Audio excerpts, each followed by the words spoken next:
Good morning everyone. आज इस video में हम बात करेंगे टीजीटी संस्कृत की कट ऑफ को। जैसे केवीएस टीजीटी संस्कृत में जो स्टूडेंट्स अपीयर हुए हैं, जिन्होंने एग्ज़ाम दिया है, तो उनकी फ़ाइनल कट ऑफ क्या जाने की पॉसिबिलिटी है, उसको डिस्कस किया जाएगा इसमें। उससे पहले चलो हम देखते हैं लास्ट टाइम जब केवीएस की वैकेंसी आई थी 2018 में, उसमें क्या सिनेरियो रहा था, क्या रिटन की कट ऑफ थी, फाइनल में कितना क्या बढ़ी थी। बहुत सारी चीज़ें यहाँ पे देखेंगे हम। तो जैसा आप लोग देख रहे हैं, ये जो कट ऑफ है आपके सामने, ये है टीजीटी संस्कृत 2018 की। पिछली बार जो एग्ज़ाम हुआ था वो 150 का हुआ था, तो 150 में जो कट ऑफ गई थी जनरल की, रिटन की, वो 71 गई थी, मींस 47.33।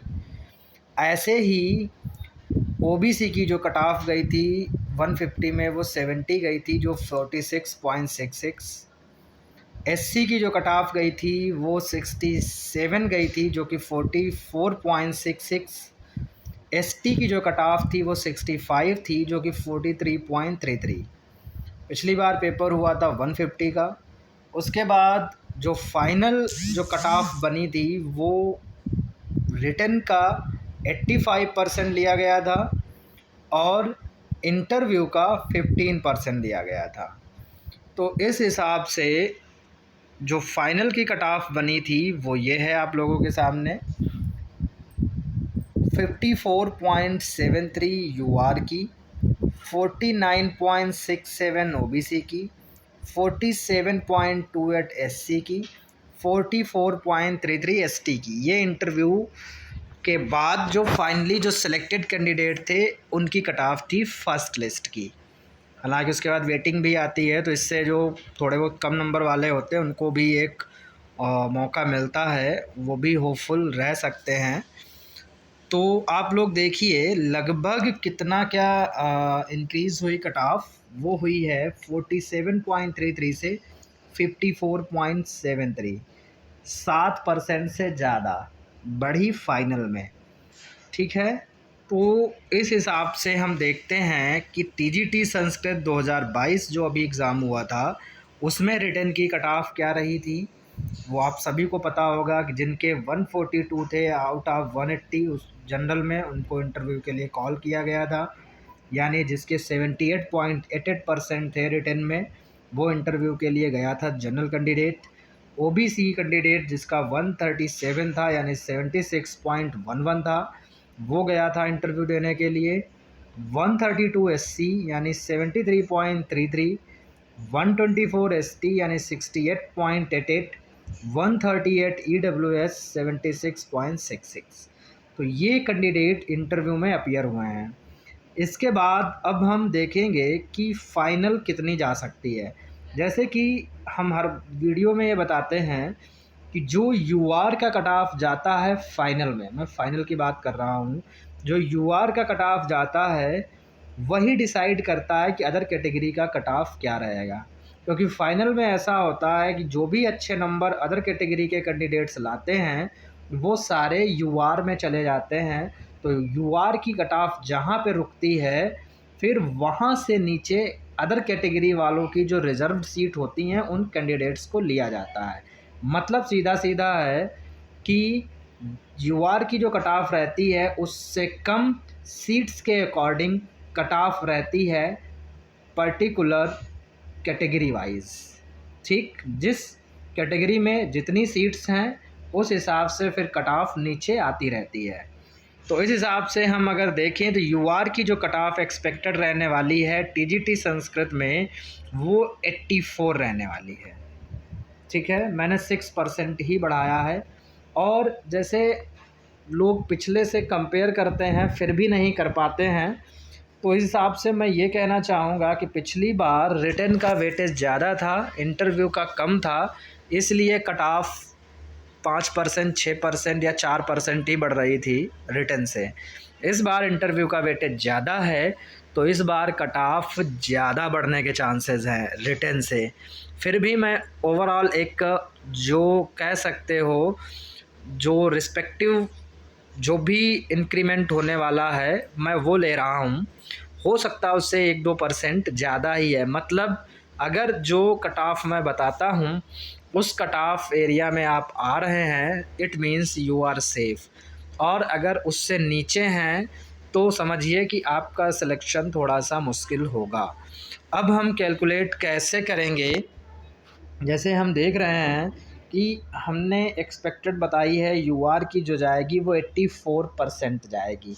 ऐसे ही ओबीसी की जो रहने वाली है वो 80% रहने वाली है। एससी की जो 76% रहने वाली है। एसटी की 72% रहने वाली है। ईडब्ल्यूएस की 81% रहने वाली है। इस हिसाब से वो कैंडिडेट जिसका जनरल में कॉल हुआ था यानी कट ऑफ की लाइन पे था, उसका जो बन रहा है वेटेज रिटर्न का वो 55.21 बन रहा है। तो उसको 84 लाने के लिए जो वेटेज चाहिए इंटरव्यू का वो 28.79 चाहिए, यानी सिलेक्शन के लिए उसको 58 मार्क्स चाहिए आउट ऑफ 60, तभी उसका सिलेक्शन होगा। पिछली बार भी ऐसा देखने को मिला है। बहुत सारे कैंडिडेट ऐसे थे जो बाउंड्री लाइन पे थे, जिनको अगर 58 59 नंबर मिले तभी वो सेलेक्ट हुए हैं। अदरवाइज़ उससे कम मिले हैं कुछ सब्जेक्ट में तो उनका सिलेक्शन नहीं हुआ। मतलब बहुत सारे ऐसे कैंडिडेट जिनको इंटरव्यू में 54 मार्क्स मिले थे लेकिन वो भी बाहर हुए हैं, क्योंकि उनका वो बाउंड्री लाइन पे ही थे। तो ये कोई ऐसी सरप्राइजिंग बात नहीं है कि लोग हम बताते हैं 58 आपको चाहिए या 50 प्लस चाहिए, तो लोग कहते हैं अरे सर इतने नंबर कैसे मिल जाएंगे। तो अगर नहीं मिलेंगे तो जो कट ऑफ है वो बाहर हो जाएगा, उसका सिलेक्शन नहीं होगा। तो ऐसे ही ओबीसी जो कट ऑफ पे है उसका वेटेज बन रहा है 53.27, उसको चाहिए 26.73, यानी 54 मार्क्स चाहिए सिलेक्शन के लिए। ऐसे ही जो बाउंड्री लाइन पे एससी में है उसका वेटेज बन रहा है 51.33, 24.67 उसको चाहिए, यानी 50 मार्क्स चाहिए मिनिमम इंटरव्यू में सिलेक्शन के लिए। एसटी का 48.21 है, उसको चाहिए 23.79, यानी 48 मार्क्स चाहिए सिलेक्शन के लिए। ईडब्ल्यूएस में बात करते हैं 53.66 है, उसको चाहिए 27.34, यानी 55 मार्क्स चाहिए इंटरव्यू में सिलेक्शन के लिए। अब यहाँ पर कट ऑफ से आपके जितने ज़्यादा नंबर हों उस हिसाब से आप कैलकुलेट कर लीजिए। जैसे कि मान लिया कि मैंने यहाँ पे आपका एग्ज़ाम्पल दिया है 142, जैसे जो कट ऑफ गई है वो 142 गई है। अब कोई कैंडिडेट है जैसे संस्कृत में मान लिया उसने स्कोर किया है 165, उसका 165 है। अगर वो जनरल कैंडिडेट है तो उसको कितने चाहिए होंगे इंटरव्यू में, तो उसको भी हम अभी बताया जा रहा है। जैसे 165 है तो ये आउट ऑफ 180 आपका परसेंटेज हो गया 91.66, ठीक है, 91.66 आपका परसेंटेज हो गया। अब इस 91.66 का आप कैलकुलेट कर लीजिए कि आपका वेटेज कितना बना। तो वेटेज कितना 70% लिया जा रहा है, तो 70% जो लिया जाएगा इट मीन्स आपका वेटेज बन गया रिटर्न में 64.16, ठीक। और मैंने क्या बताया जनरल की कट ऑफ रहेगी 84। तो आप एक काम कर सकते हैं 84 से आप इसको माइनस करेंगे तो आपको चाहिए जो निकल के आ रहा है इंटरव्यू में वेटेज चाहिए 19.83, ठीक, 19.83 चाहिए। अब ये जो 19.83 हैं मतलब कितने नंबर आपको मिलें कि आपका वेटेज 19.83 रहेगा। तो इस हिसाब से हम देखेंगे, जैसे कि मान लो अगर आपको 60% मिल जाते हैं तो 60% का 30% 18 ही हुआ, तो 60% से थोड़ा ऊपर चाहिए। तो 60% से ऊपर मान लिया 65% अगर आपका है तो 65% से भी थोड़ा ऊपर चाहिए, क्योंकि ये भी 65% का ही बन रहा 19.50। हम 67% मान के चलते हैं। हाँ 67 में आपका लगभग 67 क्या 66 में अगर आपको 66% मिल जाते हैं तो आपका गुणांक बन जाएगा 19.80, तो आप एक्सपेक्ट कर सकते हैं, ठीक है। और 66% यानी कि आपका 66% 60 में कितना हो गया 39.60, मतलब 40 मार्क्स। मतलब वो कैंडिडेट जो 165 भी जिसके नंबर हैं उसको भी सिलेक्शन के लिए कितना चाहिए 40 चाहिए, ठीक है। 40 जब मिलेगा तब सिलेक्शन होगा। इस हिसाब से ये कट ऑफ बन रही है, ठीक। आप आई होप समझ गए होंगे कि कट ऑफ को कैसे कैलकुलेट करते हैं। तो नेक्स्ट वीडियो किसी और सब्जेक्ट को लेकर आएंगे। तब तक के लिए नमस्कार।